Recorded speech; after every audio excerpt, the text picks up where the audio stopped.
Todavía recuerdo la sesión informativa como si hubiera sido ayer, y quizá esa sea la ironía más cruel de todas. Para mí, realmente fue ayer.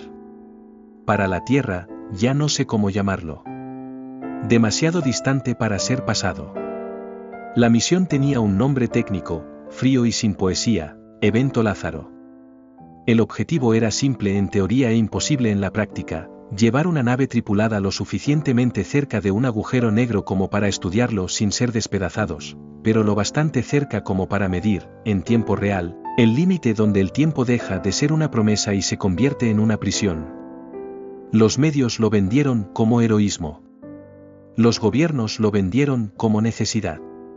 Y la ciencia admitió, en voz baja, que no había forma de simular aquello en un laboratorio. Si queríamos entender lo que el universo esconde en el corazón de la gravedad, tendríamos que colocar carne y conciencia donde incluso los relojes se rinden. Yo era responsable de los registros y de las redundancias del sistema. En otras palabras, era el tipo de persona que cree que el mundo no se acaba si tiene suficientes datos. Creía eso antes de ver un agujero negro de cerca. El agujero negro orbitaba una estrella muerta, en un sistema aislado elegido por una razón que nadie admitía públicamente: estaba limpio. No demasiado polvo, no demasiada interferencia, no demasiadas variables. Un monstruo perfecto para ser estudiado como si fuera un experimento. El plan era corto. Brutalmente corto. Entraríamos en la región de máxima dilatación temporal durante 3 horas, desde nuestra perspectiva. 3 horas de mediciones, escaneos, lecturas gravitacionales y recopilación de datos.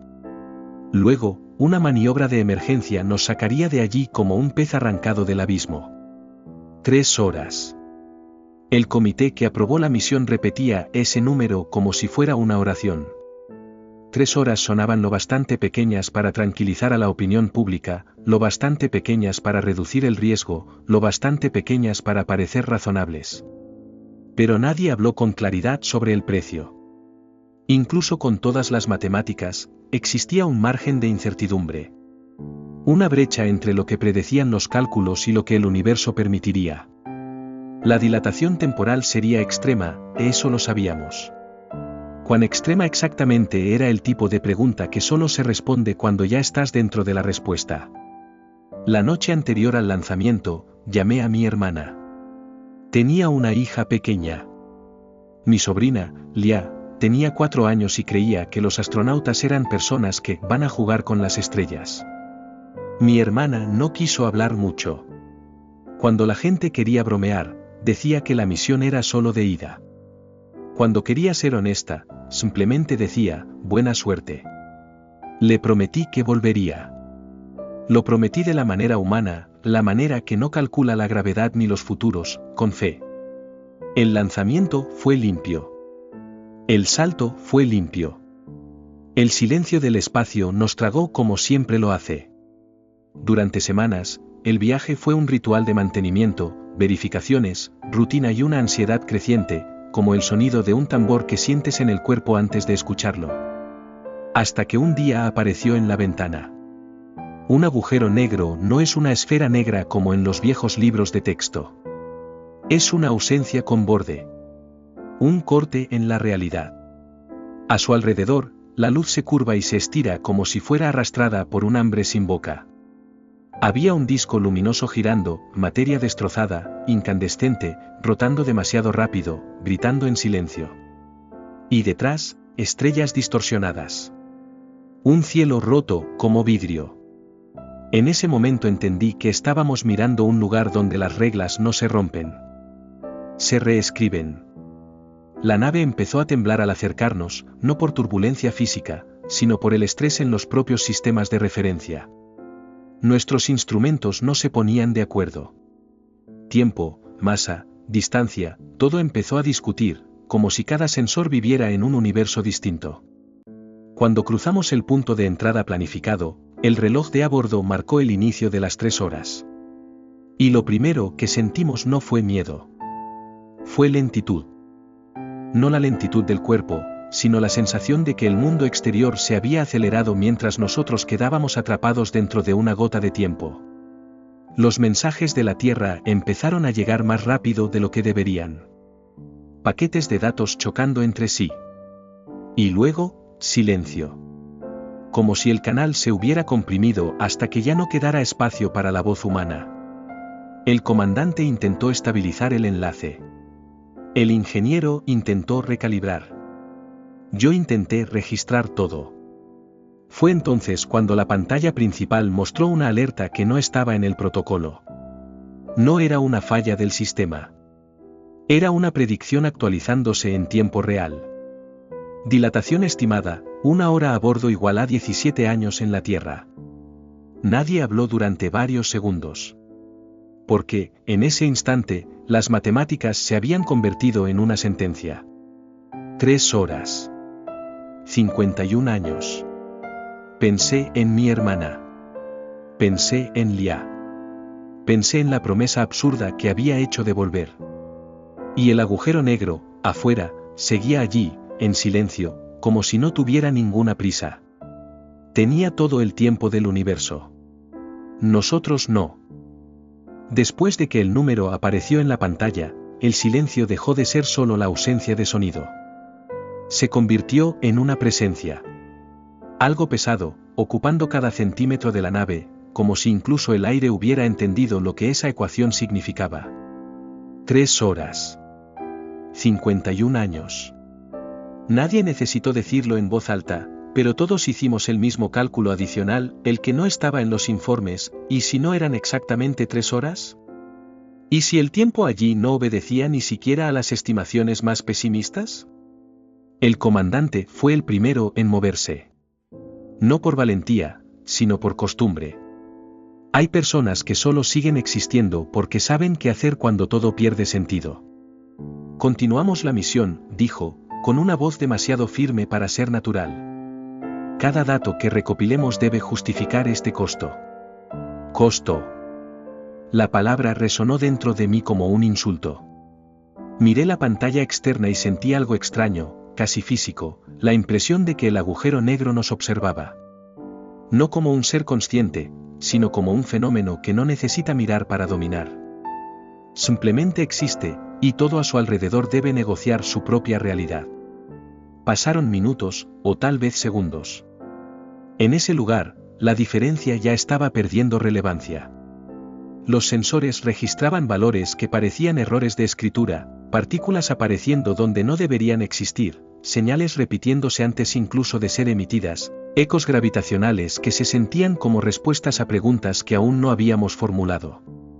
En cierto momento, noté algo profundamente perturbador en los registros temporales internos. Nuestros relojes estaban sincronizados entre sí, pero no con el resto del universo. Era como si hubiéramos sido arrancados del flujo normal del tiempo y colocados en su margen. No estábamos viajando a través del tiempo. El tiempo había seguido avanzando sin nosotros. Intentamos restablecer la comunicación con la Tierra. El sistema aún recibía señales, pero llegaban mal. Fragmentadas. Algunas sonaban como mensajes automáticos, repitiéndose como ecos antiguos. Otras llevaban marcas temporales que no tenían sentido. Una transmisión llegó lo suficientemente intacta como para ser decodificada. Era un boletín rutinario. Un informe administrativo.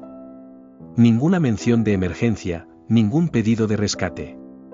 Solo números fríos, como si nuestra misión hubiera sido archivada hacía décadas. Y tal vez así había sido. Ese fue el momento en que algo dentro de mí se rompió, no de forma dramática, sino silenciosa, como una grieta que solo notas cuando el agua empieza a filtrarse. No tenía miedo de morir. Tenía miedo de regresar. Porque si 50 años habían pasado en 3 horas, ¿quién estaría allí para recibirnos? ¿Qué tipo de mundo seguiría usando nuestros idiomas, nuestras referencias, nuestros nombres? Mi hermana habría envejecido. Lia ya no sería una niña. Si es que seguían vivas. La ciencia habla muy poco del duelo anticipado, el sufrimiento de perder a personas que aún respiran, pero que ya no pertenecen al mismo tiempo que tú. Cuando el temporizador alcanzó la mitad de la ventana planificada, comenzamos los preparativos para la maniobra de extracción. Era un proceso delicado, casi quirúrgico. Un error mínimo, y la nave podría quedar atrapada en una órbita imposible, condenada a envejecer mientras el universo moría afuera. El impulso comenzó. Y entonces, el agujero negro reaccionó. No con violencia, sino con indiferencia.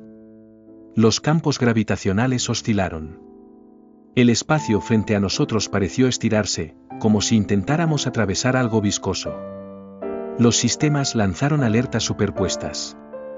Por un instante, tuve la inconfundible sensación de que la nave estaba siendo estirada en el tiempo, no en el espacio. Fue entonces cuando vi algo que nunca incluí en el informe oficial. En la pantalla, durante una fracción de segundo que no puedo medir, el disco de acreción pareció ralentizarse.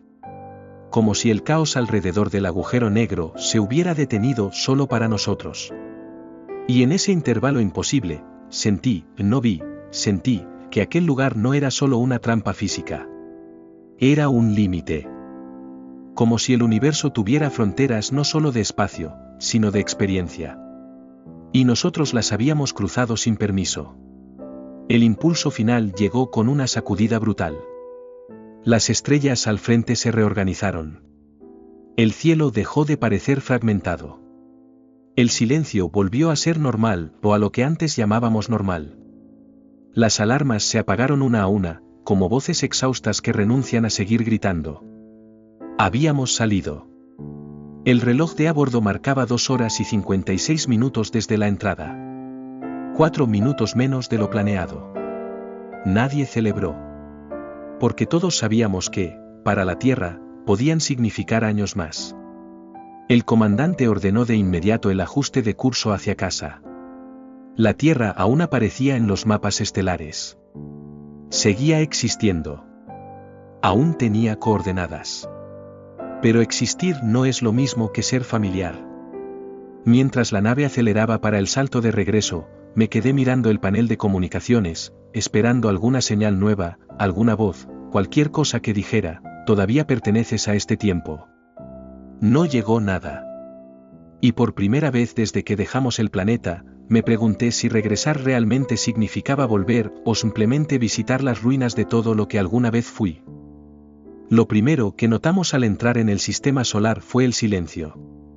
No el silencio común del espacio, ese vacío técnico al que ya estábamos acostumbrados, sino un silencio distinto, denso, incómodo, como si estuviéramos llegando a un lugar donde algo importante había terminado hacía mucho tiempo. Los sensores detectaron señales. Muchas señales. Satélites antiguos seguían orbitando. Plataformas automatizadas continuaban operando. Pero había un detalle imposible de ignorar: los patrones no coincidían con nada que conociéramos. Las frecuencias eran diferentes. Las firmas tecnológicas eran extrañas. La humanidad había seguido adelante, sin nosotros. La Tierra apareció en la pantalla principal unos minutos después. Todavía azul. Todavía hermosa. Todavía viva. Pero distinta. Las masas de luz nocturna ya no correspondían a las ciudades que yo recordaba.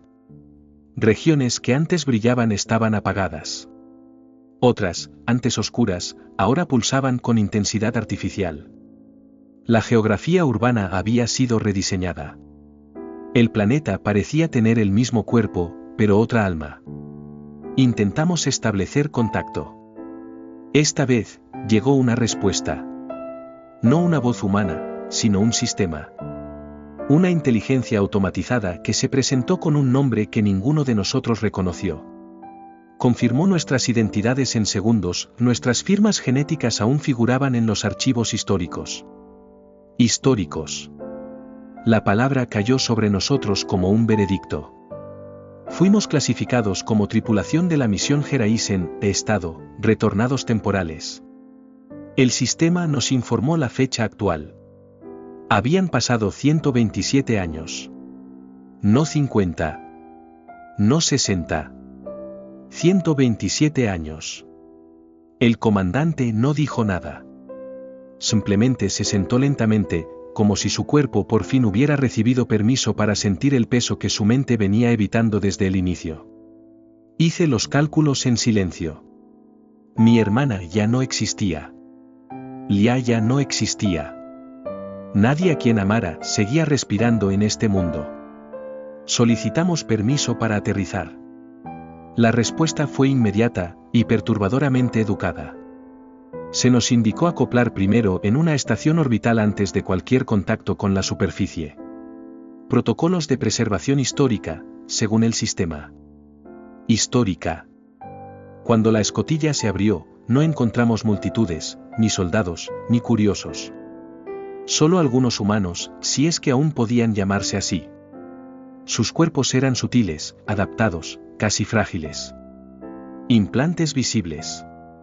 Ojos con reflejos artificiales. Movimientos demasiado precisos. Nos miraban como si fuéramos algo entre una reliquia y un error estadístico. Fuimos llevados a una sala blanca y silenciosa, donde nos explicaron lo que había sucedido. Nuestra misión se había convertido en un hito. La prueba definitiva de la dilatación temporal extrema. El evento que redefinió la relación de la humanidad con el espacio profundo. Después de nosotros, nunca más intentaron algo similar con tripulaciones humanas. La exploración continuó con sondas, inteligencias artificiales, conciencias digitales. La carne era demasiado frágil para el tiempo. Éramos los últimos humanos en cruzar ese límite, y los primeros en pagar el precio completo. El mundo que ayudamos a moldear con nuestros datos ya no tenía un lugar para nosotros. No había odio en eso. Ni crueldad. Solo lógica. Nos hicieron una propuesta. Podríamos permanecer con vida, con asistencia médica avanzada, en una colonia aislada. Seríamos estudiados, preservados, tal vez incluso celebrados como símbolos de una era antigua. Pero nunca más volveríamos a formar parte de la historia activa. Seríamos pasado ambulante. Aquella noche, si aún podía llamarse noche, caminé solo hasta un observatorio de la estación. Observé la Tierra girando lentamente, indiferente a mi existencia. Y entonces comprendí la verdad que nadie se atrevió a decir en voz alta. No regresamos demasiado tarde. Regresamos a un lugar que ya no nos necesitaba. El agujero negro no nos mató. El tiempo hizo algo peor. Siguió avanzando. Y nosotros nos quedamos atrás. Hoy, mientras registro este último relato, sé que nuestra misión cumplió su objetivo. La humanidad sobrevivió, evolucionó, encontró nuevas formas de existir. Pero también sé que hay un precio que nunca aparecerá en los informes científicos. El precio de descubrir que el universo no necesita testigos. Que el tiempo no espera. Y que algunos viajes, incluso cuando tienen regreso, ya no conducen a casa. Cruzamos el abismo. Y el abismo devolvió el favor, no devorándonos, sino convirtiéndonos en extraños de todo lo que alguna vez llamamos vida.